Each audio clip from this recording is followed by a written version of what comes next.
स्वामींची मूर्ती किंवा स्वामींचा फोटो घरात आहे आणि तुमच्या हातून जर कळत नकळत या चुका होत असतील तर आता सावध व्हा. स्वामींना काय हवंय हो? स्वामी हे भक्तीचे भुकेले आहेत. त्यांना तुमच्याकडून काहीच नकोय. तुम्ही फक्त स्वामींची मनोभावे सेवा करा. स्वामींचं मनोभावे नाव घ्या. यानेही स्वामी प्रसन्न होतील. स्वामी समर्थांना जे लोक चुकीचं वागतात ते बिलकुलही आवडत नाही. आणि आपण काय करतो? स्वामी सेवेत आलं की आपलं चालू होतं, अरे मी पारायण करते, जप करते, त्यांचं नामस्मरण करते. आम्ही स्वामींचं हे करतो, ते करतो, पण तरीही मला काही केल्या अनुभव येतच नाही. तर हा अनुभव काय येत नाही माहिती आहे का तुम्हाला? नमस्कार. श्री स्वामी समर्थ सर्वांना. तर मी सुप्रिया शितोळे नावाने आपलं चॅनेल आहे. त्यावरती आपल्या स्वामींबद्दलचे व्हिडिओ, माहिती मी थोडक्यात तुम्हाला देण्याचा प्रयत्न करत असते. जी काही सेवा मला येते किंवा जी काही माहिती आहे मला स्वामी सेवेची, ती मी तुमच्यापर्यंत पोहोचवण्याचं काम करत असते. स्वामी सेवेकरी घडवण्याचं काम करत असते. चला तर मग नवीनच व्हिडिओवरती, चॅनेलवरती आलेलं असाल तर नक्की चॅनेलला सबस्क्राईब करा. मी आहे ना, एक गोष्ट सांगू इच्छिते, की माणसाच्या आयुष्यात मीपणा नसावा. तर मी अगोदर सांगितलं त्याप्रमाणे, की हा सर्व मीपणा आहे. म्हणजे मी स्वामींचं हे करते, ते करते, हा मीपणा झाला. ज्यांनाही त्यांच्या सेवेचा प्रचार करायची सवय असते, ते स्वामी नसतात. हे कधीही लक्षात ठेवा. कोणतीही सेवा करताना कधीही मनात आणू नका, की मी ही सेवा करतोय. कारण स्वामीच आहेत, जे तुमच्याकडून हे करून घेत असतात. कारण स्वामी सेवेत येणं हे आपल्या हातात नसतं. जसं स्वामी सेवेत येणं हे आपल्या हातात नसतं, तसेच त्यात टिकून राहणंही आपल्या हातात नसतं. एक वेळ सेवेत येणं सोपं असतं, पण त्यात टिकून राहणं हे खूप कठीण असतं. कधी-कधी असं होतं, स्वामींचे वेगवेगळे अनुभव ऐकून आपण सेवेत आलेलो असतो. उदाहरणार्थ एखादी व्यक्ती जिला आपण ओळखतोय, तिच्या परिस्थितीबद्दल आपणाला माहिती होती. पण सेवेत आल्यापासून त्या व्यक्तीच्या परिस्थितीत सुधारणा झाली. हा अनुभव ऐकून किंवा बघून तुम्ही स्वामी सेवेत तर आलेला आहात, तर खरंच खूप चांगली गोष्ट आहे. पण तो व्यक्ती सेवा करतोय, त्याचं मन कसं आहे? त्याच्या स्वामींबद्दलचा भाव कसा आहे? आणि स्वामी समर्थ महाराज त्याला का पावले आहेत? हे सुद्धा लक्षात घ्या, त्याचे गुण लक्षात घ्या. कारण आपण फक्त काय करतो? त्याचा हेवा-देवा करतो. तर असं करायचं नाही आहे आपल्याला. नामस्मरण मनोभावे करा. स्वामींना एकच प्रार्थना करा, स्वामी आई, आजपासून मी तुमची सेवेकरी आहे. तुम्ही माझे आहात. माझ्याकडून तुमची सेवा करून घ्या. आणि जेव्हाही तुमच्यापासून लांब जाण्याचा विचार किंवा माझ्या मनात येत असेल, तेव्हा मला तुम्ही घट्ट पकडून ठेवा. कारण मी एक मानव आहे आणि हे कलियुग आहे. यात माणसाचे मन, चित्त हे स्थिर नसते. मग काय होते? सेवेला सुरुवात केली, पण सेवेचा अनुभव येत नाहीये. मग सेवा मध्येच बंद केली. आणि त्याहूनही अजून एक मोठी चूक आपण करतो. ती काय आहे? आपल्याकडून आपण देवाला ऐकवतो, की मी एवढी सेवा करूनही तुम्ही मला अनुभव का देत नाहीये? तर ही सेवेतील सर्वात मोठी चूक आहे. बघा, आपण जेव्हा सेवा करतोय, मनोभावे करतोय, पण दुसऱ्याबद्दल मनात खूप वाईट विचार आहेत. हे स्वामींना बिलकुलही आवडत नाही. कारण की तुमचं मन साफ हवंय. ज्याच्या त्याच्या कर्माचे फळ असतात. हे ज्याच्या त्याच्या कर्माने त्याला भेटत असतात. त्यामुळे त्यांच्या कर्मामध्ये तुम्ही तुमचं कर्म घुसडू नका. आता काही उदाहरण मी देते. आता पहा, एका ताईमुळे तुम्ही स्वामी सेवेत आलेला आहात. तुम्हाला त्याचा अनुभवही यायला लागलेला आहे. पहा, काही महिलांना सवय असते. बघा, आपण सर्व माता आहोत, भगिनी आहोत. आपल्याला म्हणजे काही ताई नवीन असतील, ज्यांना मुलं-बाळ झालेली नसतील, तरीही मी सांगू इच्छिते, आपल्याला आई-वडील आहेत, आपल्याला भाऊ-बहीण आहेत आणि आज ना उद्या आपण आई तर होणारच असतोय किंवा मुलं मोठी झालेली आहेत, काही का असेना. बघा, तुमचं लेकरू काय आणि दुसऱ्याचं लेकरू काय किंवा तुमचं चारित्र्य काय किंवा दुसऱ्याचं चारित्र्य काय. केव्हाच कोणाच्या चारित्र्यावरती बोलायचं नाही किंवा केव्हाच कोणाच्या लेकरांना, कोणाच्या पतीला किंवा कोणाच्या घराबद्दल वाईट विचार करायचा नाही.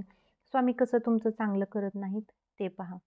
बघा, नीतिमत्ता चांगली हवी केव्हा पण. आयुष्यात जर पुढे जायचं असेल, मी आहे ना, मी खोटं नाही सांगत. आम्ही शून्यातून सुरुवात केली आणि आम्ही जसे पहिले होतो ना, आम्ही अजूनही तसेच आहोत, की आम्ही कोणाबद्दल वाईट विचार करत नाही.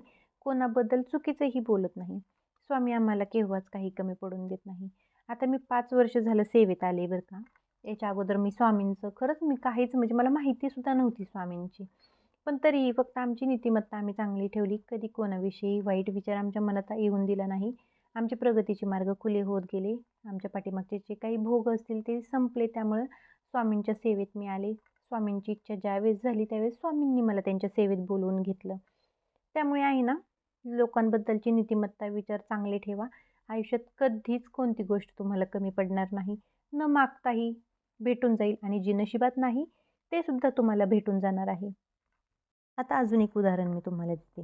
एका दादांचं उदाहरण देते मी तुम्हाला. समजा दोघे मित्र असतात. एकाची परिस्थिती चांगली असते आणि एकाची थोडीशी साधारण असते. तर ज्याची परिस्थिती साधारण आहे, त्याने दुसऱ्याच्या परिस्थितीवर जळावे का? त्याला वाईट बोलावे का? तर नाही. असा विचारही त्याबद्दल करायचा नसतो. ज्यावेळी तुमचे विचार बदलणार, त्यावेळी तुमची वेळही बदलणार असते. त्यामुळे स्वामींची सेवा करताय ना, स्वामींना फक्त एकच सांगा, "स्वामी मला सद्बुद्धी द्या. माझ्या मनात कोणाविषयी वाईट विचार येऊ देऊ नका." आता पहा आपण स्वामी सेवा तर करतोय. स्वामी सेवेत आल्यावर तुम्ही स्वामींना सर्वस्व मानताय. त्यांना तुमची आई, बाबा तर मानतायच. पण तुमच्या स्वतःच्या आई-बाबांना मोठ्या आवाजात बोलताय. तर असं करू नका. कारण ज्या घरात स्वामींचा फोटो, मूर्ती आहे, स्वामींची नित्यसेवा ज्या घरात चालू असते, त्या घरात स्वामी गुप्त रूपात असतातच. आणि ज्यावेळी आपण आपल्या जन्मदात्याची अवहेलना करत असतो, त्यावेळी स्वामींना हे बिलकुलही आवडणार नाही. बघा, घरातील मुख्य स्त्रीलाही मानसन्मान आपण दिला पाहिजे नाही. कारण ज्या घरात स्त्रीचा अपमान होतो, त्या घरात लक्ष्मी कधीच वास करत नाही. त्या घरात लक्ष्मी कधीच थांबत नाही. स्त्रीला सुद्धा हा नियम आहे. जो नियम पुरुषाला आहे, तोच नियम स्त्रीला पण आहे. स्त्रीनेही पुरुषाला मान-सन्मान द्यायला हवा. घरातील करती स्त्री असो वा करता पुरुष असो, या दोघांनाही ना सांजेच्या वेळी, दिवा लागणीच्या वेळी झोपू नये. हा नियम दोघांनाही समानच आहे. याने आहे ना घरात कटकटी होतात, लक्ष्मी नाराज होते, घरातून लक्ष्मी निघून जाते. अरे खरे स्वामी भक्त आहात ना, मग स्वामींना कशाला सांगायला पाहिजे, स्वामी मला हे हवंय, ते हवंय, त्यांना सगळं समजतं. तुमच्यासाठी जे योग्य आहे ना, ते स्वामी तुम्हाला देणार आहेत. त्यामुळे काही गोष्टींची वाट पाहायलाही शिका ना. आणि आयुष्यातून काही व्यक्ती जर निघून गेल्या, मित्रमैत्रिणी असो, घरातील रिलेटिव्ह असो, कोणीही असो, जर आयुष्यातून निघून गेले, वादविवाद झाले, जास्त टेन्शन घेऊ नका, जास्त विचार करू नका. ही पण स्वामींचीच लीला आहे. आणि ज्या काही गोष्टी आपल्या आयुष्यात घडत असतात ना, हे स्वामींच्या आदेशानेच घडत असतात. जाणारे व्यक्ती केव्हाच आपले नव्हते, हे डोक्यात घ्यायचं आणि जाणाऱ्यांना जाऊन द्यायचं असतं. जास्त विचार करत बसू नका, कारण ते जाण्यामागेही काहीतरी तुमचं चांगलं दडलेलं असतं. बघा, ज्या घरात अन्नाचा अपमान होतो, त्या घराला दोष लागत असतात. का? ते पण मी सांगते. पहा, आपण जास्तीत जास्त लोक शहरी भागात राहतो. त्यामुळे आपल्याला शिल्लक राहिलेलं अन्न टाकायला जागाच नसते. मग अशा वेळी आपण काय करतो? अन्न आपण कचराकुंडीत टाकून देतो. त्यामुळे अन्नदेवतेचा अपमान होतो. कचराकुंडीत आपण ज्यावेळेस अन्न टाकतो, त्यावेळेस विचार केला आहे का तुम्ही? की आता पहा, सिटीमध्ये नाईलाज असतो. म्हणजे आपण अन्न आपल्याला टाकून द्यावं लागतं. पण डस्टबिनमध्ये पिरियड्सचे पॅड वगैरे तिथं टाकलेले असतात. आपल्याला जिथे बोलायलाही थोडेसे वेगळं वाटतं, तिथं आपण अन्नदेवतेचा अपमान किती मोठ्या प्रकारात करत असतो. याने अन्नाला दोष लागतात. आपल्याला पापही लागत असतं त्यामुळे. त्यामुळे ही चूक तुम्ही करू नका. हे पहा, घरात लागेल तेवढं बनवा. आणि मला माहिती आहे आपण गृहिणी आहोत. आपण कितीही कमी बनवण्याचा प्रयत्न केला, तरीही आपल्याकडून थोडं का होईना शिल्लक राहत असतं. एकदम मापात आपला स्वयंपाक होत नसतो, हे मला माहिती आहे. अजून एक ह्याचा उपाय मी तुम्हाला सांगते. स्वयंपाक मापात होत नाहीये ना, तर आपल्या घरात लहान लेकरं असतात. आपणाला माहिती असतं की ते लेकरू किती खाऊ शकते. जेवढं लागेल तेवढंच ताटात घ्या. म्हणजे जेणेकरून जर अन्न-पाणी शिल्लक राहिलं, तुम्ही शहरात राहताय ना, तो रोडवरती बरेचसे गोरगरीब आहे ना, उपाशी झोपतात हो. तर त्यांना तुम्ही पॅक करून ते अन्न द्या. त्यामुळे मी म्हणते ताटात लागेल तेवढंच घ्या. शिल्लक राहत असेल, तर तुम्हाला जर सोय असेल ना देण्यासारखी, तर तुम्ही नक्की अन्न त्या एखाद्या गोरगरिबाला द्या.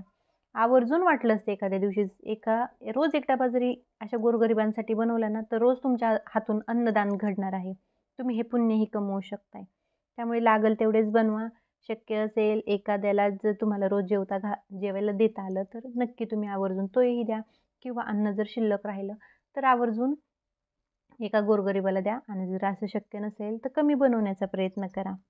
कारण आहे ना, ज्या घरात अन्नाचा अपमान होतो ना, तिथे स्वामींना बिलकुलही आवडत नाही आणि त्या घरात स्वामी राहतही नाहीत. आणि अजून एक सांगते, जो ही व्यक्ती आहे ना, स्वामींची भक्ती ही फक्त लोभापोटी करतो ना, त्यांची सेवा स्वामी कधीच स्वीकार करत नाहीत.